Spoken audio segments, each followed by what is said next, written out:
Have you ever considered that what society calls love might actually be rooted in a fear of loneliness, that perhaps the desire for companionship is merely a mask to avoid confronting the emptiness inside yourself? And maybe what you call a relationship is just another escape from your own being.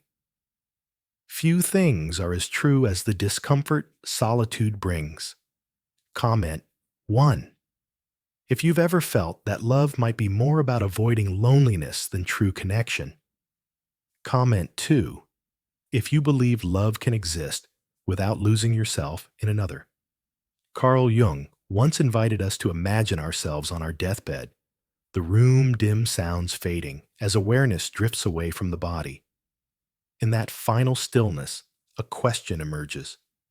Did you live your own life? Or did you simply walk alongside someone else's?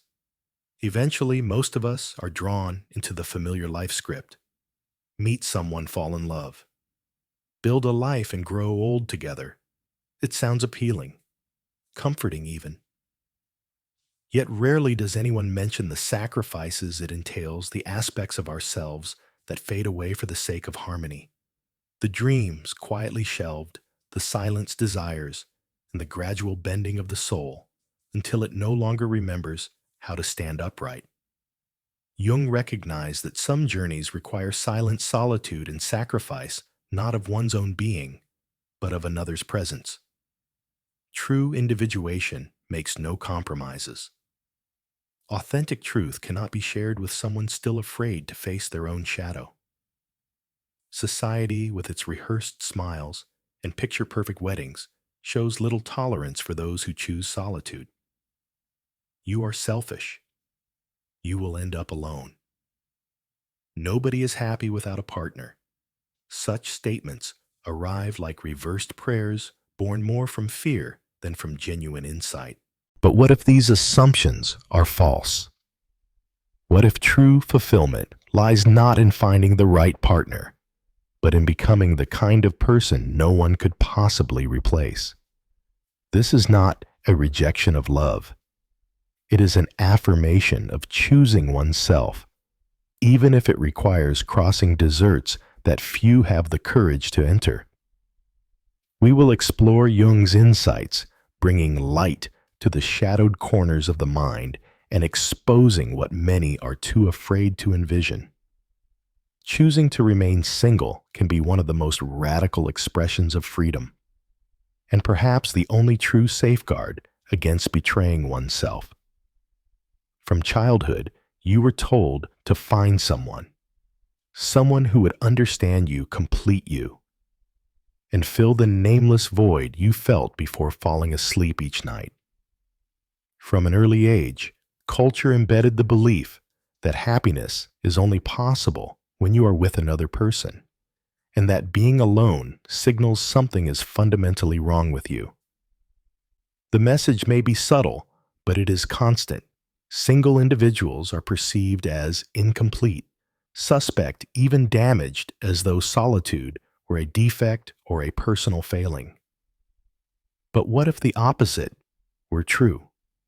What if the drive to love was merely a disguised form of avoidance? A defense against the fear of confronting your own soul, bare unshielded and without distraction. Jung saw what many still refuse to acknowledge. Most people do not truly love, they cling. They use another person as protection from confronting their own existence. This is the real deception of romantic love. The belief that someone else can rescue us from ourselves. You meet someone, fall in love, and feel warmth and purpose. But soon adaptation quietly begins. Subtle at first, you change an opinion to prevent disagreement, suppress a desire, or give up a habit. You name it maturity or partnership, yet in truth, you are slowly fading away. One day, almost without noticing, you wake to find you no longer recognize yourself. Your essence has been replaced by a submissive version of you Is someone afraid to lose what they believe is indispensable? Jung did not reject love itself. He rejected surrender, the surrender of autonomy, creativity, and the essential madness required to fully become oneself. The idealized notion of romantic love demands merging entirely with another, forming an identity based on fusion and emotional dependence, and this very union destroys the most precious thing: creative chaos. A person can only truly be themselves in solitude, a truth too heavy for many to accept, as being alone takes courage, while being with someone often serves as a beautiful escape from that confrontation. This is not about rejecting relationships, but about recognizing the psychological cost many incur to preserve the illusion of completeness within a couple. Most couples appear to live in peace, but a closer look tells another story. There are compromises that chip away at the soul, silences concealing stifled desires, and marriages that function less as true partnerships and more as emotional survival pacts. Jung cautioned that these kinds of unions can turn into cages, where the drive for self-realization gradually fades. And romantic love, in reality, often becomes an emotional prison sealed with flowers and promises. Have you ever witnessed an artist produce meaningful work amid unending noise? Or tried to delve deeply into your own thoughts while also managing another person's emotions? A soul that grows requires space. Yet, romantic love imposes containment, constant adjustments, and never-ending negotiations. What to eat, whom to speak with, how much time to devote to the other, like an internal committee ruling on whether your decisions align with the relationship's limits. It is draining. And beneath all that negotiation lies a dangerous belief that your worth exists only if you belong to something larger, namely, a couple. Jung considered this fantasy dangerous. He cautioned against projecting onto a partner all that we refuse to accept in ourselves: our sensitivity, intuition, tenderness. By externalizing these qualities, we fragment ourselves, deform ourselves to fit and call the process love. But genuine love never requires you to disappear. It does not ask you to bargain away your essence to dim your brightness so as not to overshadow another or to hide your pain in the name of peace. Have you ever adapted yourself too much just to keep a relationship going? Comment 1 if you felt your identity fading in love. Comment 2 if you've always kept your essence intact, no matter who you were with. The love Jung championed was different. Amity, the love of one's destiny, one's path, and life, as it is absurdities and all. It begins the moment you stop searching outside for what must be discovered within. You do not require another to complete you. You require courage. Courage to face yourself, to walk alone, even when the world labels that choice as failure. For it is within chosen solitude that integrity emerges, and from integrity, all else follows. Seeking wholeness in another diminishes us, diverting attention from our most sacred task, becoming whole on our own. Perhaps this is the question you most need to hear now. Do you genuinely want to love another, or are you merely trying to avoid yourself? There is something important you should understand. Has it ever occurred that in the very moment you most need to remain calm, your mind breaks down?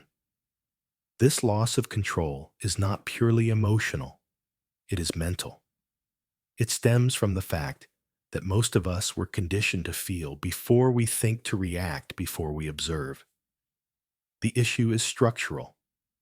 We were never taught to train the mind as one would train a muscle, and as a result, even minor frustrations escalate into explosions, while each challenge feels like an inner collapse.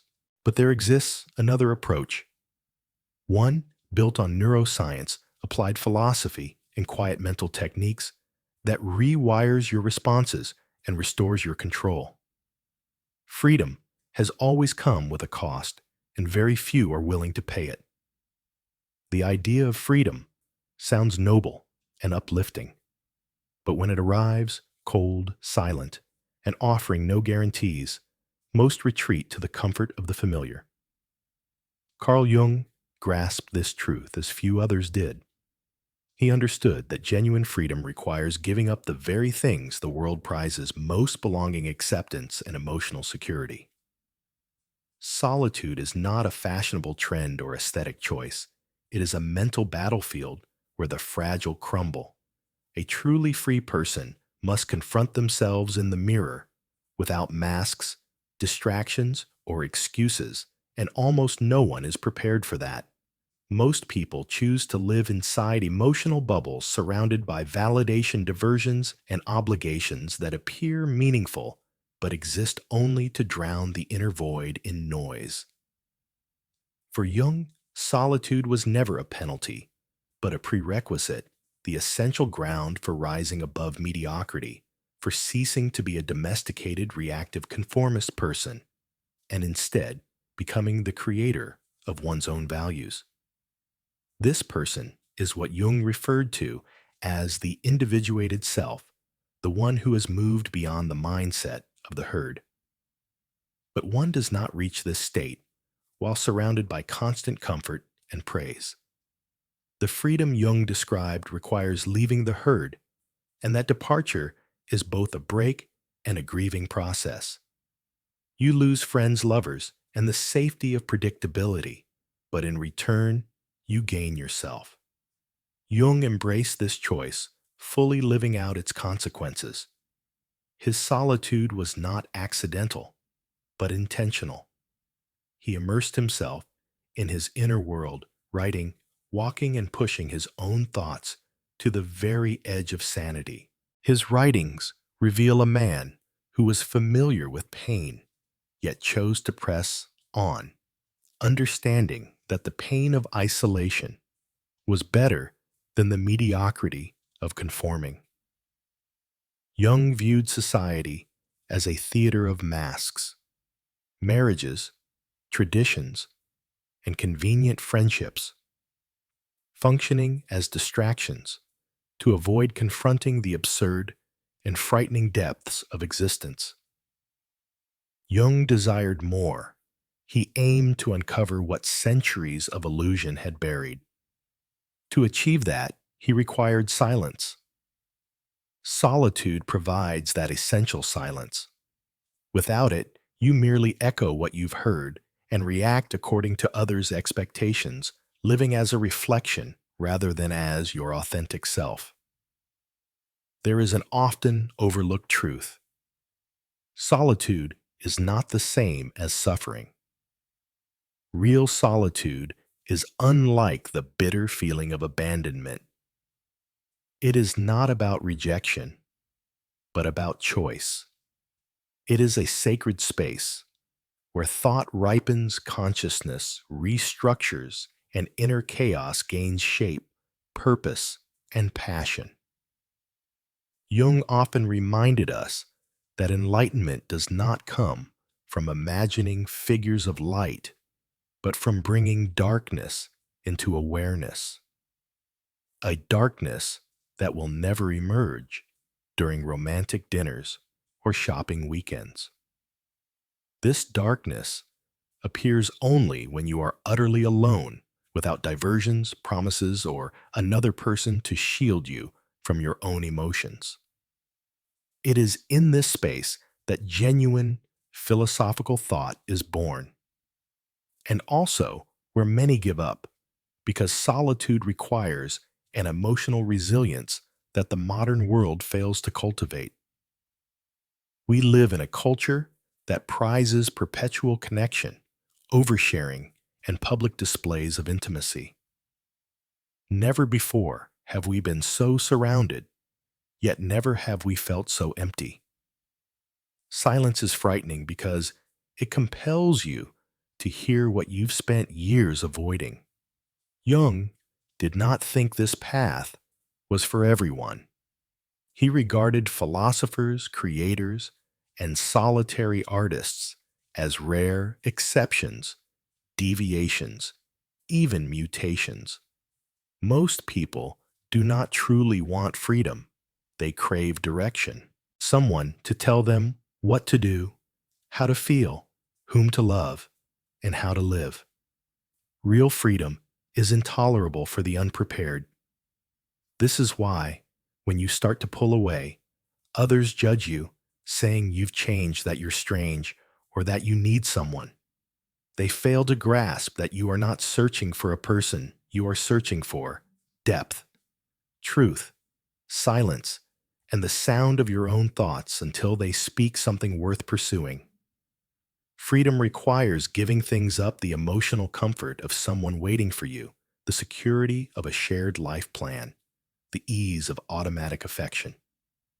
Yet in that letting go, something emerges power. You become dangerous, unpredictable, and untamable. Nothing can be used against you.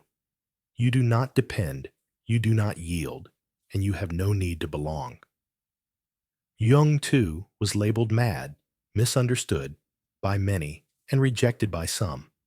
Yet he stayed true to his own path. He did not live to please others.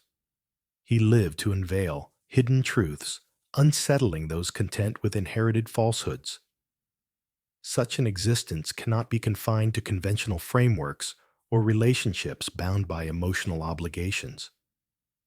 Absolute freedom requires the readiness to traverse barren lands alone, without guidance and without assurance of rescue. This is why Jung refrained from idealizing solitude. He regarded it as an instrument, a weapon, and a means of cleansing. You start to uncover your true self when there is no one left to appease, when you no longer explain your actions, defend your choices, or censor your words to maintain someone else's comfort.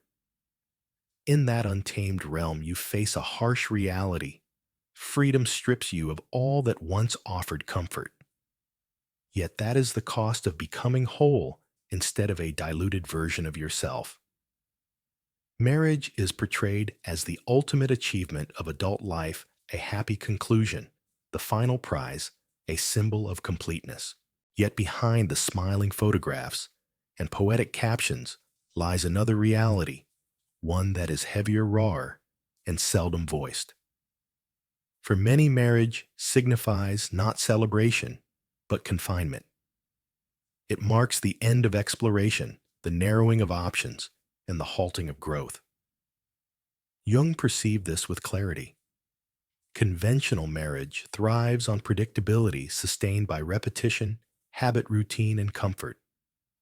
But a creative spirit requires the opposite: chaos, quiet, and discomfort. Greatness cannot emerge from meticulously controlled ground. While stability may serve well in building homes, it can be fatal to the birth of ideas.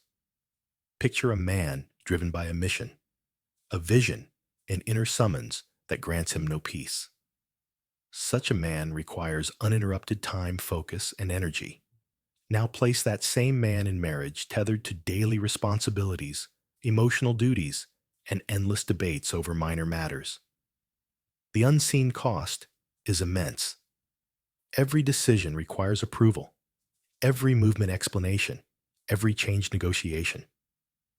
Gradually, the creative flame dims, not instantly, but imperceptibly over time. Marriage transforms existential urgency into synchronized calendars, replaces restlessness with consensus, and exchanges profound truth for a tacit pact to maintain harmony. At this stage, many men surrender, exchanging their calling for domestic comfort, wearing smiles that conceal the loss of something essential. Jung would remark, what perishes is the will toward self-realization, the vital force that fuels creation disruption and transcendence becomes tamed by the need to please. Conventional marriage insists on continuous performance, remaining emotionally present, filtering speech, moderating feelings and dreams, reducing oneself to half a project, half a home, half a narrative. But Jung rejected the notion of halves. Have you ever given up a dream project or part of yourself for the sake of maintaining harmony in a relationship? Comment 1 if you recognize that sacrifice. Comment 2 if you've protected your creative path at all costs. He believed in an individual's wholeness, even if it meant forfeiting societal approval. For one destined to create such self-denial is a sentence. Groundbreaking ideas demand solitude, mental freedom, and a mind undistracted by the trivialities of weekend plans. The golden cage may be pleasant, lovely, and secure, yet it remains a cage. Those striving to craft something beyond themselves cannot exist behind such bars, no matter how affectionately adorned. Jung understood this through experience. His works were not born from warm afternoons beside a spouse, but in lonely mountains, silent days, and fevered, delirious nights. In isolation, he forged ideas that still challenge the world today. Ask yourself, how many ideas have you abandoned just to maintain harmony with someone? How many projects have you shelved because they clashed with the structure of a relationship? How many truths have you swallowed in the name of comfort? Contemporary marriage, even under the guise of companionship, frequently demands reshaping oneself into something palatable. For a restless mind, this marks the onset of a symbolic death. The cost is heavy, though quiet. It does not strike all at once. It infiltrates subtly when you sidestep a topic, delay a plan, or choose silence over engagement, labeling it love when it is in fact fear. Fear of losing the fragile foundation you have built. Fear of rejection. Fear of confronting the world alone. Jung was not in search of companions. He sought thinkers, those willing to lose themselves, dismantle themselves, and bleed intellectually until they unearthed a new way of being. Achieving this requires freedom. Freedom from fearing you might unsettle others, from the pressure to dull your edges, from the constant need for company. The modern institution of marriage suppresses such freedom. It is an emotional pact laced with hidden terms, demands for silence, compromise, and deferred dreams, all in the name of stability. But who decreed that stability is a virtue? Jung would challenge. What if instability is exactly what stirs the soul? What if living intensely, even in solitude, is more authentic than smiling beside someone who fails to grasp your depth? Many retreat here choosing adaptation, comfort, and surrender. Yet some decide to walk away, to take the path without applause, the still room, the solitary night walk in their own shadow. And in that choice, something emerges, not soothing peace, but the fierce integrity of one who owes no explanation. Marriage can hold great beauty, yet for certain people, that very beauty can be perilous.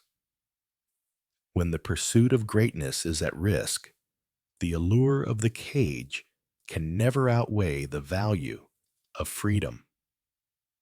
The mind requires room to be formidable, yet this is rarely acknowledged. People talk about thinking outside the box, about innovation and creation, but seldom admit that such endeavors require something few are willing to endure: solitude. In conscious isolation, the mind becomes not a tool of destruction, but of revelation. Alone, no one dictates the pace of your thoughts. There are no outside expectations, no borrowed emotions to weigh, no pressure to dilute the force of what you feel or imagine. It is simply you, your mind, and the chasm between what is and what might be. Jung grasped this truth with stark clarity. The lack of attachments was not the absence of love, but a deliberate strategy, a method for refining thought and safeguarding ideas from compromise. Relationships, regardless of their warmth, produce noise and interference. Too many viewpoints, too many emotions. That emotional weight constantly invites moderation, dilution, and self-censorship. Yet transformative, radical thought, the kind that reshapes the world, cannot flourish in spaces where your right to exist requires permission. It is conceived in silence, in unseen hours, in moments when no justification is required. In solitude, the mind breathes anew, stretching, experimenting with improbable ideas, forming links that would face censorship if voiced openly. Such thoughts may be inappropriate, excessive, even scandalous, and therein lies their potency. Einstein did not develop his theories amid family dinners. Tesla did not lay the groundwork for modern electricity while mediating spousal disputes. Camus did not confront the absurdity of existence while seeking a partner's approval. These men withdrew not from pride, but from necessity, understanding that certain ideas demand a safeguarded mental space free from noise, emotional entanglement, and the relentless gaze of expectation. The freed creative mind is volatile, disquieting, and defiant traits that seldom fit into conventional relationships. Picture being pulled from a complex train of thought to address a domestic dispute, soothe someone's insecurity, or explain why a message went unanswered. It may seem trivial, but it corrodes the process. The mind loses its momentum. The thought evaporates. The creative energy disperses, and the emerging idea dies.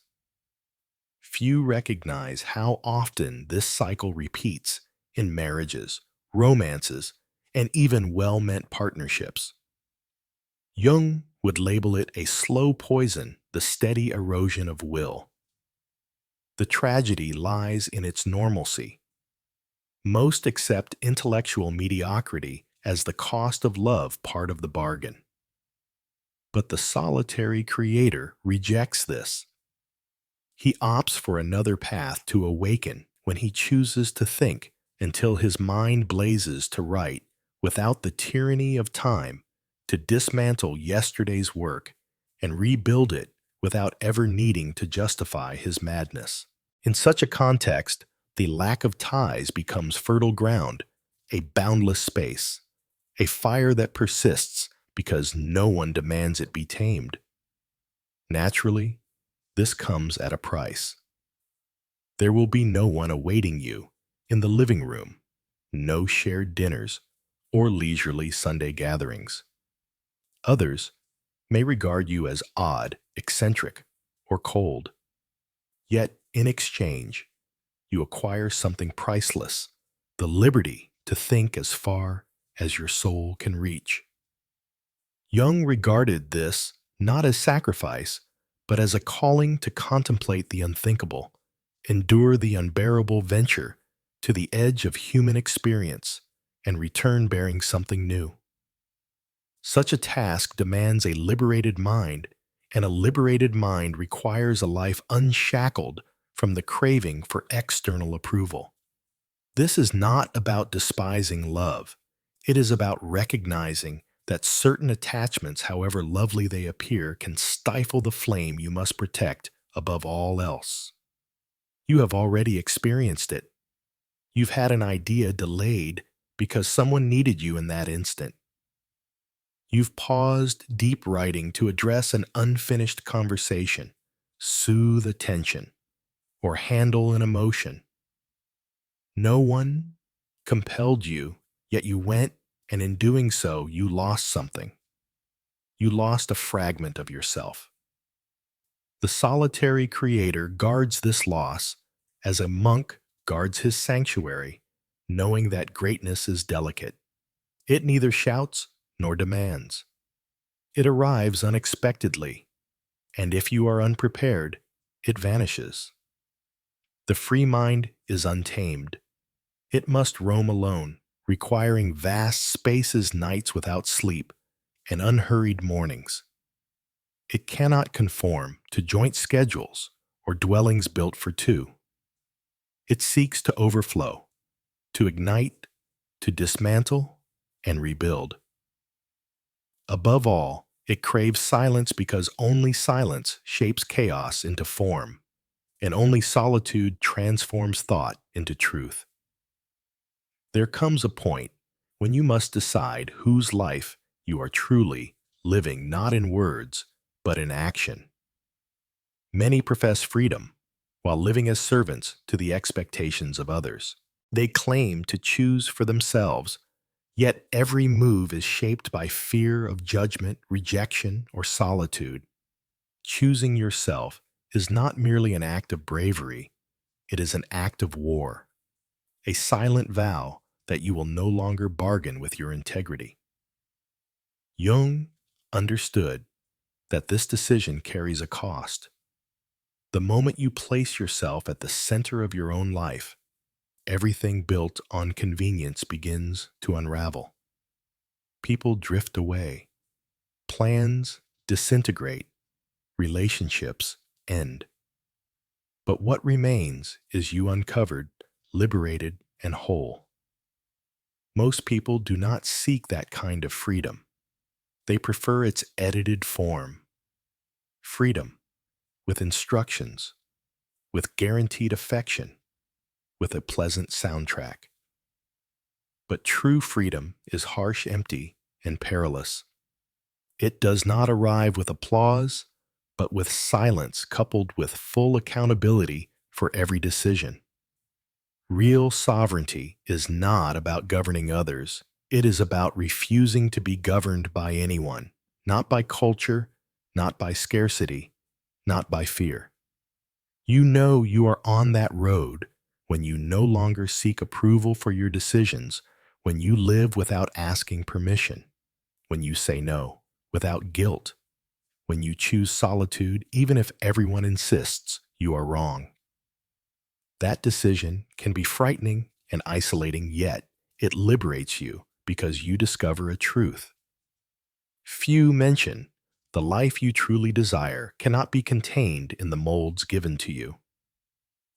To live it, you must betray expectations, disappoint others, and abandon the image of yourself they invented.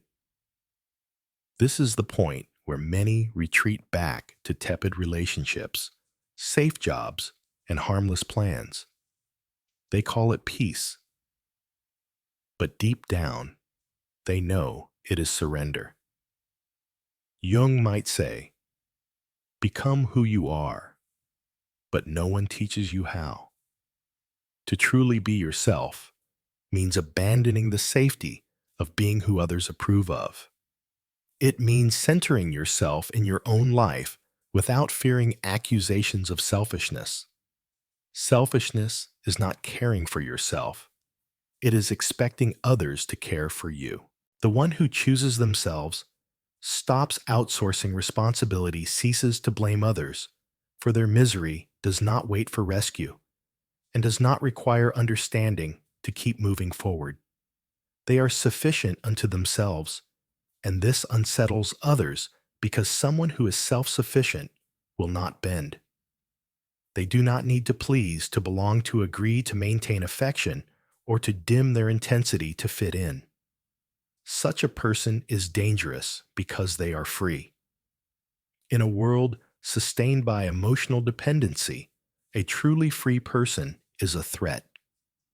Choosing yourself resembles leaping from a cliff without knowing if solid ground awaits, but you jump not from recklessness, rather from clarity, the understanding that staying means dying while alive, that accepting emotional leftovers for the sake of companionship or selling your soul for security is not living.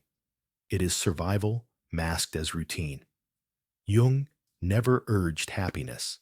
He urged wholeness, even if it means losing everything that presently offers comfort.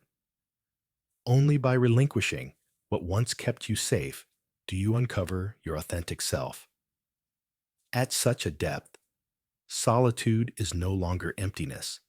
It becomes fertile ground, the space where your will strengthens, your vision crystallizes, and your existence gains its true purpose. The one who chooses themselves does not require others' understanding.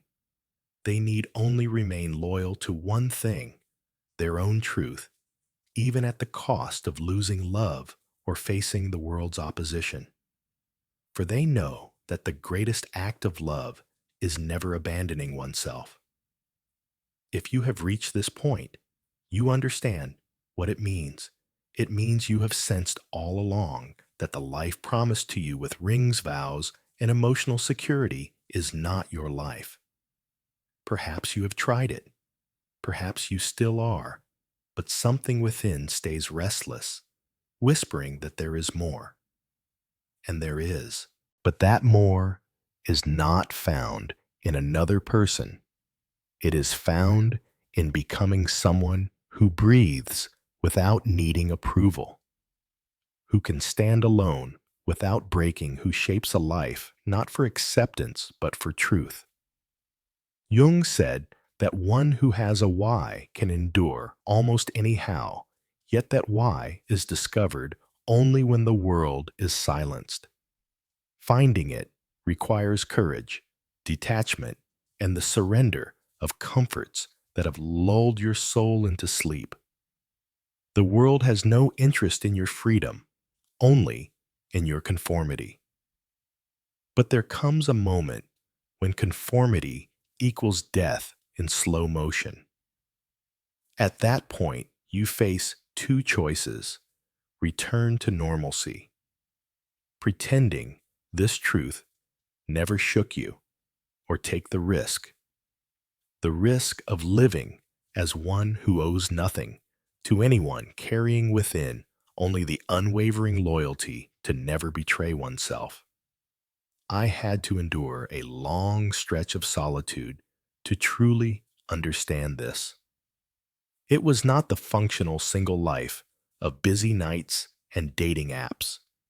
It was the kind of aloneness that hushes the entire world around you. I recall one night clearly. It was raining. I sat on the floor, leaning against the cold wall of my room, not in dramatics, but in exhaustion. For the first time, I desired no one, not a conversation, not a savior. I wanted only to hear myself, to know myself, to rebuild myself. And in that raw, almost primal state of presence, I realized I was whole wounded, yet whole, alone yet free, fearful yet honest. That was when everything began to make sense. If these words have reached you, it is no accident. Life does not send such messages to those still asleep. It whispers them to those already beginning to awaken. And if you have felt this truth resonate, take it as an invitation to continue your own journey of self-discovery. Because ultimately, the greatest act of love is never abandoning yourself. Have these words stirred something deep within you? Comment 1. If you feel ready to walk the path of solitude and self-truth. Comment 2 if you're still torn between belonging and becoming.